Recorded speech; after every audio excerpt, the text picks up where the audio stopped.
நான் சொல்றேன், இந்த குழந்தைகளுக்கு பெற்றோர்களாகிய நீங்கள் தரக்கூடிய 3 பரிசுகளை சொல்லிட்டு போறேன். நான் 3 பரிசுகளை கொடுத்துருங்க பாப்போம் உங்க குழந்தைகளுக்கு. என் மகன் என்னை எப்படி நேசிக்கிறானோ உங்கள் பிள்ளைகளும் உங்களை நேசிப்பாரு. உங்க குழந்தைக்கு நீங்க கொடுக்கிற முதல் பரிசு எது தெரியுமா?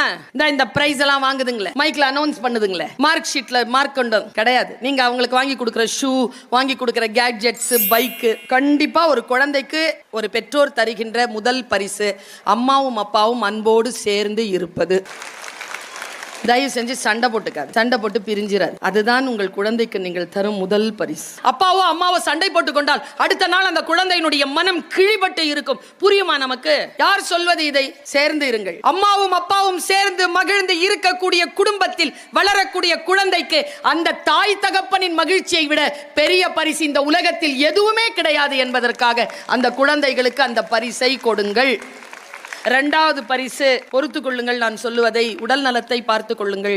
தயவு செஞ்சு உயிரோட இருங்க. அப்பாவும் அம்மாவும் இல்லாத குழந்தைகளுடைய தவிப்பு என்ன என்று அதை இழந்தவர்களுக்கு புரியும். பத்திரமா இருங்க. நான்லாம் சின்ன வயசுலங்க 6ஆம் கிளாஸ் 7ஆம் கிளாஸ் படிக்கும் போது குப்புன்னு மனசு பயப்படுங்க. நம்ம வீட்டுக்கு வாசல்ல நிறைய செருப்பு இருந்துச்சுன்னா இந்த குழந்தை மொழி யாருக்கு தெரியும்? அந்த குழந்தையினுடைய மனசுல இருக்கிற பயம் உங்களுக்கு தெரியுமா? ஆரோக்கியமாக இருங்க. 3வது பரிசு, கடன் இல்லாமல் இருங்க. குழந்தைகளுக்கு அடிப்படை வாழ்க்கையை ஆடம்பரமாக்கி விடாதீர்கள். எளிமையையும் பணிவையும் அந்த குழந்தைகளுக்கு சொல்லிக் கொடுங்கள்.